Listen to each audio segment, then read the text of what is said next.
Hi, this is Dr. Pepe going over the different domains of the NCE, and we are covering professional practice and ethics, and we are covering in this video subcategory B, understanding statistical concepts and methods in research. So, research methods is divided into two types, right? You have quantitative and qualitative, and the way that I keep both those types of research, how I've kind of grasped them, is quantitative. You are looking at numbers, whether it's a pre and post test, whether you're using surveys,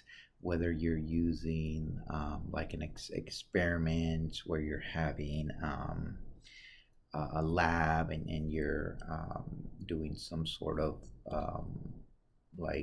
activities, and then doing some sort of like an IQ test or some sort of an inventory test, or even if you're doing agency work or in the schools, you might be doing just a short survey like a Beck depression inventory in order to kind of gauge how that client is at. And it also gives good information to show the client, right, that if you're doing it with fidelity during the different sessions, then you should see a significant change within that same survey, right? So if in my practice, I'm working with clients and they're scoring, let's say, a 20 on a particular survey, which would be high, then, after 5 or 6 sessions, I would expect that to be at a 15 or somewhere around that range, which, is a significant difference.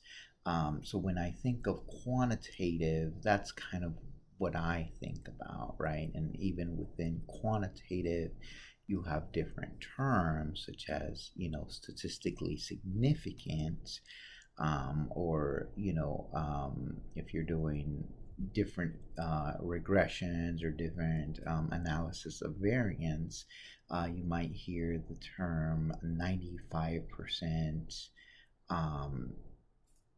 that is due not to chance, right? So that's pretty much saying this formula that I'm using is 95% certain that this trend, whether it's kind of a negative correlation or a positive correlation, is not due just to randomness.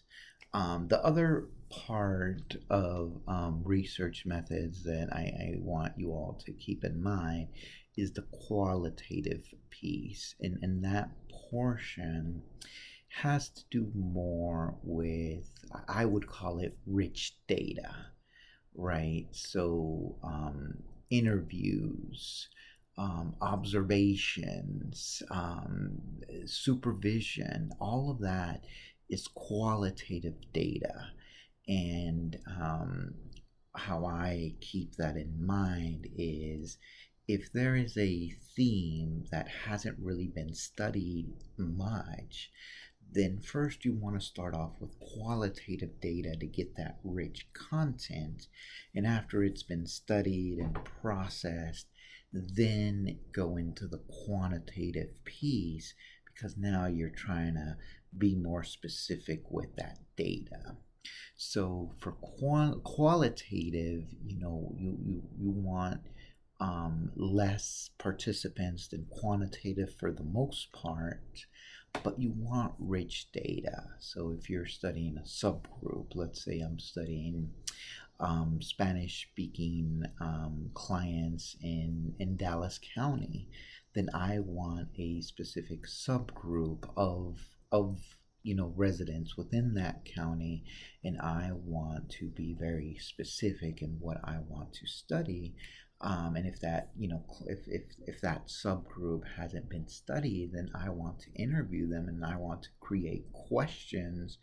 And after I create those questions and do the interviewing process, then I want to, gather all the information and look for themes. And through, thematic analysis, I'm looking for trends, and I'm looking for things that then I can talk about having some sort of a pattern. So to me, that's kind of, when they say understand statistical concepts and methods in research, just remember, the quantitative as well as the qualitative piece.